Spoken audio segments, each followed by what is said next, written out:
Well, Mr. Speaker, having been pushed on the issue of what companies will do in response to increased risks of going into these communities, of increased risks of hiring these individuals, what actually came out as the case from closing government was that they actually just thought that these companies would never go in to these small local communities. Interestingly, that situation looks a lot like what it would look like if those companies pulled out and people had masses of unemployment. The difference being that if they were able to have a period of unemployment and then those companies pull out, that they would still have the industry and the infrastructure that was set up, albeit no longer an employment. But the fact being that those companies, under their proposal as well, are not existing as an employer in those communities. We think that was a damaging concession from the government bench in today's debate. We're going to look at three issues. The first of those is the issue that has dominated the closing half, about vulnerability and who should deal with it, whether it should be the companies or the state. The second issue I'm going to talk about is what incentives companies actually have in this debate. And finally, on the issue about human happiness. So firstly,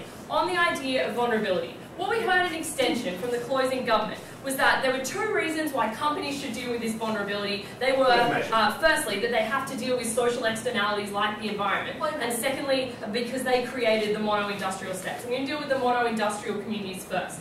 So, Kieran said that this was the response to our extension because it was about how this was the structural bind in which the state could not act. That was wrong for a couple of reasons.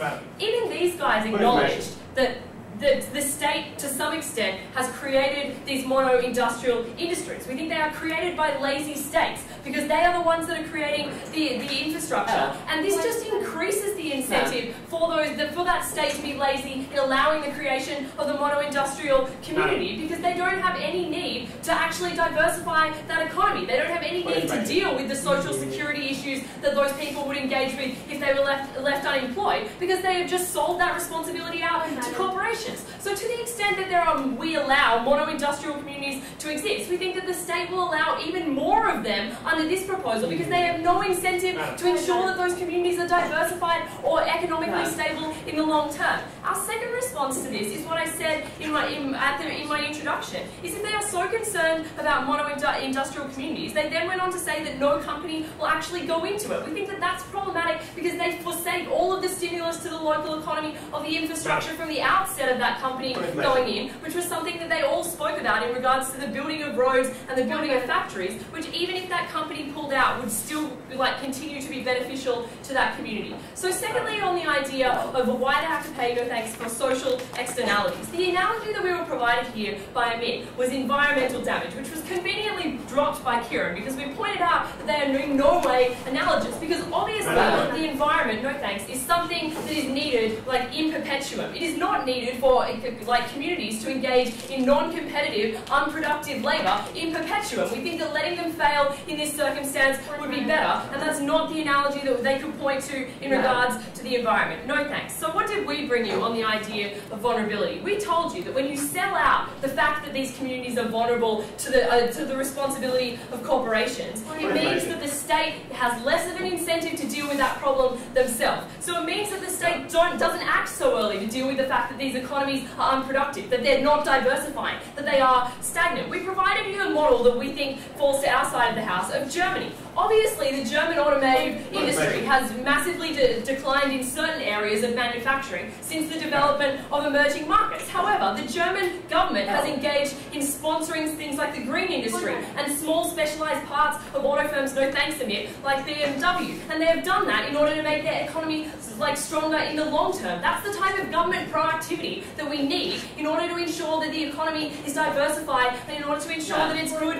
in the long term. Because we don't think that it is sustainable for these companies just to stay in those communities in the long term. What you need is the government diversifying those economies. That incentive to do so is undermined by this proposal because they have sold out their responsibility to a private corporation. Kieran. This debate occurs in the context of a state inability to help towns recover. What do you do about thousands of unemployed people? Well, I don't know why it exists in the context of states being unable to do that, because we provided you the example of Germany being able to restructure their economy. Also, we see that Obama is retraining people in Detroit in green technology. It doesn't exist in that vacuum. But in regards to the points of rebuttal that you guys had for our extension, Nina told you firstly that in a point of information that states will never engage in this because these corporations have too much political influence. They only have influence because they are hiring a a large number of citizens, Mr. Speaker. The state is primarily concerned with the citizens and not with the corporations. So when we point out the fact that those citizens are at risk because their employment is going to leave, those states are going to be concerned with those citizens and their diversification of skills. And Mick then wanted to say that no,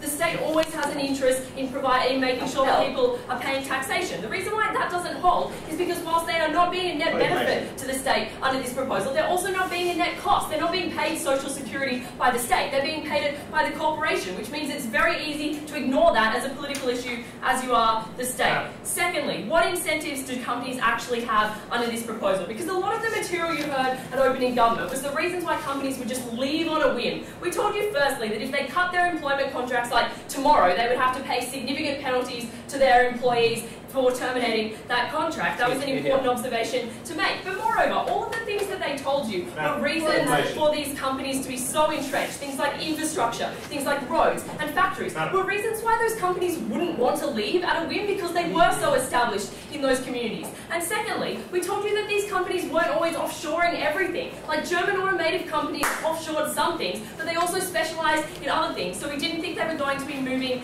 at a whim. But finally, also in extension on this issue of incentives, we told you that factories and companies would have an incentive to cut down on their workforce before they left, to cut down on wages before they left, because that would mean that there was a corresponding less amount for them to pay in the end. Finally, on human happiness, we told you that it was an arbitrary judgment for the government to say that we are going to prioritise the employment of these people over the economic benefits of having functioning companies. What were those benefits? Those were shareholder profits, cheaper consumer prices when things were offshored, which increased the spending capacity of people who were employed, more economic expansion, which I dealt with on the fact that they said they would never expand into local communities that were mono-industrial. Those communities would never get that benefit. At the end of this debate, it was pretty arbitrary for them to say, we want these people to be employed at the expense of other people being employed in other communities, other communities getting the expansion of those corporations, and also those corporations increasing the spending power of people by reducing the consumer prices. Because we told you that this is the responsibility of the state to ensure that communities are viable and that they are economically diverse,